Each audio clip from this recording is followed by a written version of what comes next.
ಇಂಡಿಯಾದಲ್ಲಿ ಇಂಧನ ಇಲ್ದಿದ್ರೂ ನಡೆಯುತ್ತೇನೋ, ಆದರೆ ಟೀ ಇಲ್ದಿರ ಮಾತ್ರ ಬೆಳಗ್ಗೆ ಆಗೋದಿಲ್ಲ.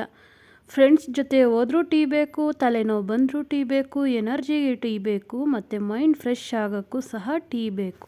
ಹಾಗಾದರೆ ಬನ್ನಿ, ಇವತ್ತು ನಾವು ಸಿಂಪಲ್ಲಾಗಿ ಟೀ ಮಾಡೋದು ನೋಡೋಣ. ನಿಜವಾಗ್ಲೂ ಗರಂ ಗರಂ ಚಾಯ್ ಇದಂತೂ ತುಂಬ ಈಸಿಯಾಗಿ ಮಾಡ್ಕೋಬೋದು. ಕೆಲವ್ರಿಗಂತೂ ಟೀ ಕಾಫಿ ಮಾಡೋಕ್ಕೂ ಬರಲ್ಲ ಅಂತ ಮನೇಲಿ ಬೈಸ್ಕೊತಾ ಇರ್ತೀರ.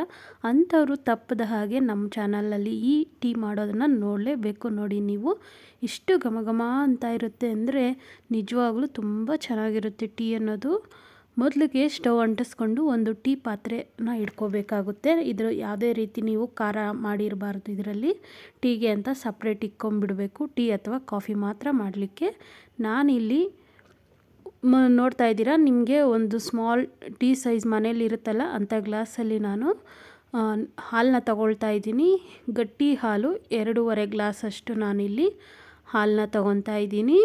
ನೀವು ಏನಾದರೂ ಕರೆದಿರೋ ಹಾಲಿದ್ರೆ ಇನ್ನೂ ಒಳ್ಳೆಯದು, ತುಂಬ ಚೆನ್ನಾಗಿರುತ್ತೆ. ನಾವಿಲ್ಲಿ ಸಾಮಾನ್ಯವಾಗಿ ಪ್ಯಾಕೆಟ್ ಹಾಲನ್ನೇ ಸಹ ಈಗೆಲ್ಲರೂ ಬಳಸ್ತಾ ಇರೋದು.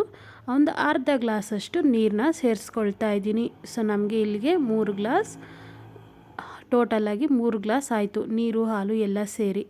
ಈಗ ಇದೇನು ನಮಗೆ ಕುದಿ ಬಂದೇ ಇಲ್ಲ. ನಾನು ಆವಾಗಲೇ ಇಲ್ಲಿ ಟೀ ಪುಡಿನ ಸೇರಿಸ್ತಾ ಇದ್ದೀನಿ. ಕೆಲವರು ಕುದಿ ಬಂದ ಮೇಲೆ ಸೇರಿಸ್ತಾರೆ, ಅದೇ ಒಂದು ರೀತಿ ಟೇಸ್ಟ್ ಬರುತ್ತೆ.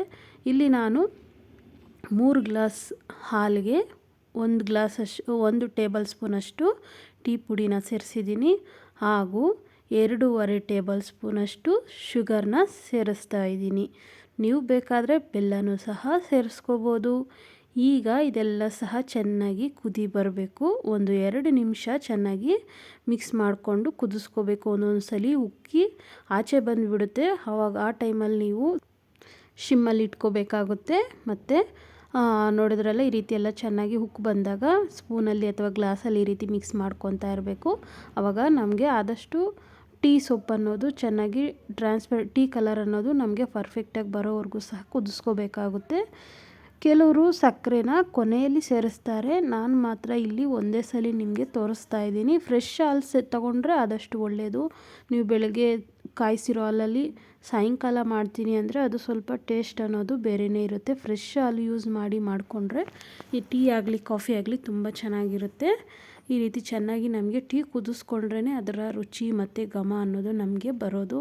ಕೆಲವರಂತೂ ಚೆನ್ನಾಗಿ ಕುದಿಸೋದು ಇಲ್ಲ, ಹಾಗೆ ಸಕ್ಕರೆ ಜಾಸ್ತಿ ಸೇರಿಸ್ಬಿಡ್ತಾರೆ. ಇಲ್ಲ, ಟೀ ಸ್ವಲ್ಪ ಹಾಕ್ಬಿಟ್ಟು ಅದನ್ನು ಕುದಿಸ್ಬಿಟ್ಟು ಸೋದಿಸ್ಬಿಡ್ತಾರೆ. ಆದರೆ ಫ್ಲೇವರ್ ವಾಸನೆ ಮಾತ್ರ ಟೀ ಸೊಪ್ಪು ವಾಸನೆ ಬರುತ್ತೆ.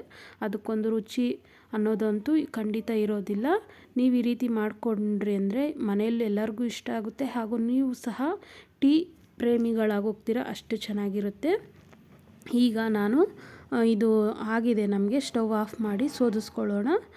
1 ಗ್ಲಾಸ್ ದೊಡ್ಡ ಗ್ಲಾಸ್ ಇಕ್ಕೊತಾ ಇದ್ದೀನಿ.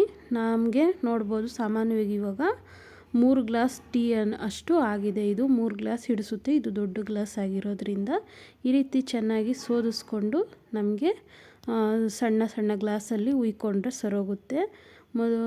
ನೋಡಿದ್ರಲ್ಲ ವೀಕ್ಷಕರೇ, ಈ ರೀತಿ ನಿಮಗೆ ಏನಾದರೂ ನಮಗೆ ಹೋಟ್ಲಲ್ಲಿ ಇರೋ ಥರ ಬೇಕು ನಮಗೆ ಆ ರೀತಿ ಅನಿಸುತ್ತೆ. ಕೆಲವರೆಲ್ಲ ಗ್ಲಾಸಲ್ಲಿ ಗಾಜಿನ ಗ್ಲಾಸಲ್ಲಿ ಕೊಡ್ತಾರಲ್ಲ, ಆವಾಗ ಅದ್ರ ಫೀಲೇ ಬೇರೆ ಇರುತ್ತೆ. ನಿಮ್ಗೆ ಆ ರೀತಿ ಫೀಲ್ ಬೇಕು ಅನ್ನೋರು ಈ ರೀತಿ ಗಾಜಿನ ಗ್ಲಾಸಲ್ಲಿ ಉಯ್ಕೊಂಡು ಕುಡಿದ್ರೆ ಚಳಿಗಾಲದಲ್ಲಿ ತುಂಬ ಚೆನ್ನಾಗಿರುತ್ತೆ. ನೋಡಿದ್ರಲ್ಲ ವೀಕ್ಷಕರೇ, ಎಷ್ಟು ಈಸಿಯಾಗಿ ಟೀ ಮಾಡ್ಬೋದು ಅಂತ. ನೀವಂತೂ ನೋಡ್ತಿದ್ರೇ ಕುಡಿಬೇಕು ಅನಿಸುತ್ತೆ. ಹಾಗಾದರೆ ಯಾಕೆ ಲೇಟ್ ಮಾಡ್ತೀರಾ? ಹೋಗಿ ಅರ್ಜೆಂಟಾಗಿ ಅಡುಗೆ ಮನೆಗೆ ಹೋಗಿ ಟೀ ಮಾಡ್ಕೊಂಡು, ಈ ಇವಾಗಂತೂ ಚಳಿಗಾಲ ಶುರುವಾಗಿದೆ. ನೀವು ಮಿಸ್ ಮಾಡ್ದಾಗೆ ಟೀನ ಮಾಡ್ಕೊಂಡು ಕುಡೀರಿ, ಎಂಜಾಯ್ ಮಾಡಿ.